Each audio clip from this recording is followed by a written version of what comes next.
In 2025, I learned a lesson the hard way, a lesson that dragged me out of a year of failure, self-doubt, and honestly, misery. And it all came from one brutally humbling moment. In this video, I'm going to walk you through my entire 2025 journey. The failure, the misery, the rebuild, both physically and mentally, and how I went from embarrassing myself at Hyrox to smashing a massive PB 1 year later. And the reason I'm showing this isn't to show off and be like, oh, look at me, I smashed a Hyrox. It's to show you and prepare you for what you're about to go through in your very own fat loss journey in 2026. The highs, the lows, the struggle, the self-doubt, and ultimately, what is possible if you just simply stick at it. If you're new here, my name's De-Netto, and I'm an online fat loss coach that's helped over 200 women break free from the toxic fad diet cycle so they can enjoy life on their own terms and never, ever, ever have to worry about gaining excess amounts of body fat ever again. So let's get into the good stuff. Hit that subscribe button and let's jump into the moment that almost broke my 2025. Let's just rewind. So technically it was in December 2024, so not quite 2025, but the story still carries. I did my first ever Hyrox, and honestly, I thought I'd piss it. I thought I'd breeze it. I was like, I'm a PT, I've trained all my life, I'll be good at this, right? I went in confident, no, not even confident, arrogant. I was like to everyone, including my clients, I'm gonna do it in under an hour. This is basically a shit competition. What's the point of it, right? And safe to say, it was the most humbling moment of my life, especially on those wall balls, dying, almost crying, and getting a time that I was honestly not proud of. It took me an hour and 55 minutes to do this Hyrox, and honestly, I was so embarrassed. I honestly thought the entire way around that I was gonna die. And what made it 10 times worse is my fiance was watching, my clients were watching, and my friends are watching as well. I think he said he's quite good at, like, I think he used to do sprinting, didn't he? My legs had gone, my confidence completely beaten up. When I finished that, I never, ever, ever wanted to train ever again. I was completely broken. Everyone expected me to fly it and piss it. Now, as a coach, when that doesn't happen, it messes with your head. It makes you doubt if you're even good at your job. It makes your clients look at you in a different light that isn't quite the hero that they sort of imagined you were. And honestly, it got to a point where I didn't want to do any events ever again and didn't want to train ever again. And actually, at one point, I was questioning if I was actually any good at my job, which is honestly just ridiculous. But it's exactly how I felt. What flipped the switch for me and getting me out of my moment of pity and self-despair was that 2 of my clients the following month, Joe and Steph, both signed up for Hyrox and were nervous as hell, scared, but actually the approach that I'd set them to an absolute T and smashed it. And I thought, if I can coach my clients to go and absolutely smash Hyrox, then there's zero reason at all why I can't go and improve my time. So I got out of my pissy wagon, started to develop a training plan and system that would work around me and take it that little bit more seriously this time, rather than just turning up and pissing it. So I made a conscious decision. December 2025, I was gonna go back to London XL, same venue that humbled me, and I was gonna absolutely smash it and get my PB. Now, to achieve this, it was really important for me to stay grounded and not set myself up to fail with stupid expectations that I just couldn't follow through on. So I didn't train twice a day, didn't overhaul my entire lifestyle, and I most definitely didn't follow some extreme plan that meant I couldn't socialize with my friends or eat chocolate ever again. But what I did do was 3 simple things that you can simply copy, steal, and will get you results that work with fat loss, performance, muscle building, or really in any wake of life. First of all, I gave myself a short-term, time-based deadline. There was a Hyrox doubles coming up in London with my client Justina. So I thought, yep, let's start for that in May, to get me 4 months. With a clear date in the diary, it meant there was no more starting again the next Monday, no more hiding, and I had to train consistently, too sharp to this event, and nail it. Secondly, I looked at my diary in my free time and I actually built my training plan around what was actually realistic for my life, not what I felt like I had to do to improve.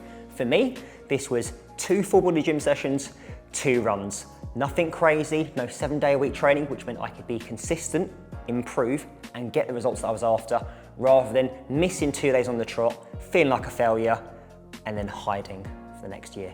And the third thing I did, and this is really, really important, and so many people don't do this, is I actually tracked my progress, especially in my runs. I tracked my splits. Was I getting faster? If I knew I was on the right plan. If I wasn't, I'd review why. I tracked my workouts. Was I getting stronger? Could I do more reps? And you can do the same in your own fat loss journey. Think of things such as twice-a-week scale measurements, waist and hip measurements, photos, because without tracking the data in more than one way, in multiple different ways, you have no idea if you're actually progressing or not. And if you don't know if you're progressing, you don't know what to change. So you just keep doing the same old thing that may well be broken. And look, I won't lie to you, the first month was absolutely brutal. I was training from January onwards, so it was dark, it was cold, It was wet. I was running along the beach, so the wind was blasting me left, right, and center all the time. I wasn't getting faster at first. I didn't feel like I was improving. My legs were killing me for days afterwards. And honestly, I actually at first really didn't enjoy the way I was training, but I knew that I had to get better at those fucking wall balls. And unfortunately, it meant I had to do things like squat and press, and squats, and lunges, which are the 3 most boring movements known to man, but we got through them anyway. At week 5, something magical happened. Suddenly my runs felt easier. Suddenly I liked what I saw in the mirror more. Suddenly, my mood changed. And suddenly, actually, I'd realized I'd been consistent for the previous 4 weeks. And I was improving at those wall balls. So things were improving despite the fact I'd gone through 4 weeks of self-doubt and wondering if I'd made the right decision to do another Hyrox. And the crazy thing as well, in your own fat loss journey, this is what happens those first 4 weeks for you. You feel like nothing's changing, you feel like your clothes aren't fitting any better, and suddenly by week 5, your jeans are less that little bit looser, your belt is down 1 hole, and people are starting to notice, they're starting to compliment you going, hey, have you lost some weight? As a result of following this simple 3-phase approach, the magic really started to kick in. I achieved multiple things through 2025. First of all, did a May doubles with Justina, did it in 1 hour 28, which was way faster than my 1:55. I did my own photo shoot as well in August of that same year as well. A lifestyle shoot with 8 weeks prep, got myself absolutely shredded, and honestly started to really love what I saw in the mirror again. Then we had in that same month as well, a 10K PB of 43 minutes, 24 seconds. Then we did Tough Mudder in September. Then we did a Spartan race with literally, just doing my normal Hyrox training. We absolutely beasted that as well. Then we did another 10K, and that was, again, another PB on top of that. I wanted to get under 40 minutes. We got 42 minutes, 34 seconds. I went low on that one. That was hard. I had to dig in really deep. And what this did was it created all these little mini test events ahead of my Hyrox in London in December. So I kept myself motivated. I kept myself performing to my peak, but I also knew if there was anything I needed to fine tune along the way. Same with your fat loss journey, right?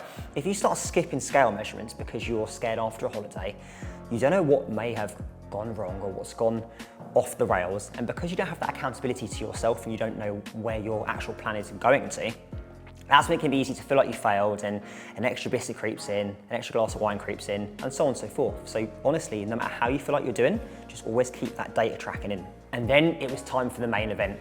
December 2025 rolled around, Hyrox at the London Excel in a massive event with a 1 kilometre lap. And honestly, I actually went to a little bit nervous. I bigged it up so much in my head over the year. I trained so hard for that. All my clients knew about it. My fiance, Lucy, bless her, I was chewing her ear off about it all the time, and she was getting really frustrated with me talking about Hyrox all the time. And I bigged it up so much that everyone knew that I was going for under an hour and a half. So if I didn't achieve this, then why should they listen to me? And rightly so. I've been training really hard all year. If I didn't achieve this, it meant I didn't actually know what I was doing, which isn't great. However, safe to say we absolutely smashed it. We actioned the approach to a T. We didn't beast mode it in the past like I would have done, and we got 1 hour 27 and 5 seconds. So that was a 28-minute PB from a year before. The thing that was really absolutely crazy about this, I actually had more in the tank to give. I could have gone way faster and got a much better time, but 2025 taught me one important lesson, that pacing and consistency beats motivation every single time. You can be motivated in month 1, month 2, month 3, and absolutely beast it, but by month 4 you're broken, you're frustrated, you're tired, and nothing's improving. So if there's just one important message to take away from this video, it's this: the sprinter loses every single time. The slower starter, they stay consistent, they progress for longer due to their consistency, and they get the results that they're after. Whereas the sprinter is burnt out and thrown up by month 4 because they're absolutely fucked. And if you're watching this hoping and wanting your 2026 to be different, then just follow these 4 things. First of all, set mini goals. It keeps you motivated, creates a real time-based deadline, and means that you can't just go, oh, I feel tired today, let's start again next Monday, because you know in 8, 9, 10 weeks, you've got to hit your goal, and if you don't, people are gonna know. Secondly, don't skip data tracking. Yes, it can be a faff to take your weight twice a week and your waist measurements and some photos, but I promise you, those dark days are coming where you feel like you're making no progress, you're having to say no to having 4 chocolate bars and just have 1, which I know is boring, but actually still is better than having none, right? Because these things, these waist measurements, these hip measurements, they will be coming down, even if your scales aren't coming down as far as you want them to be, and they will be the thing that show you how much difference you're making, how different you look.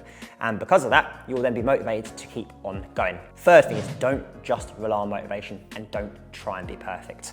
If you have 2 chocolate bars, or you don't get a good night's sleep, or you haven't gone to the gym as many times as you'd like to, it's okay. The main thing here is that we're looking at this over a long term, not a short term. Again, don't be the sprinter, be the consistent, slow starter. And lastly, don't set yourself stupid, unrealistic expectations. If you're saying right now, I'm motivated, I want to do this, Clayton, don't start off by training 7 days a week. I've seen it happen over 10 years. People crash and burn constantly doing this, all right? Look at your diary. If you can go to the gym 3 times a week, cool. Let's just start at once a week. Focus on that quality. Then we build the consistency. Then by week 2, we can go twice a week and build you up slowly. This way, everything else feels easy and exciting, not pain-inducing misery from day one. If this hit home and you really enjoyed listening to this video, then I'd really appreciate it if you can drop me a subscribe and share it with a friend. My whole job here is to help women break free from the fad diet cycle, and I'd love it if you could share it with someone who's struggling maybe with that right now. Keep your eye out for the next video, it's going to be absolutely amazing, and I'll see you very soon.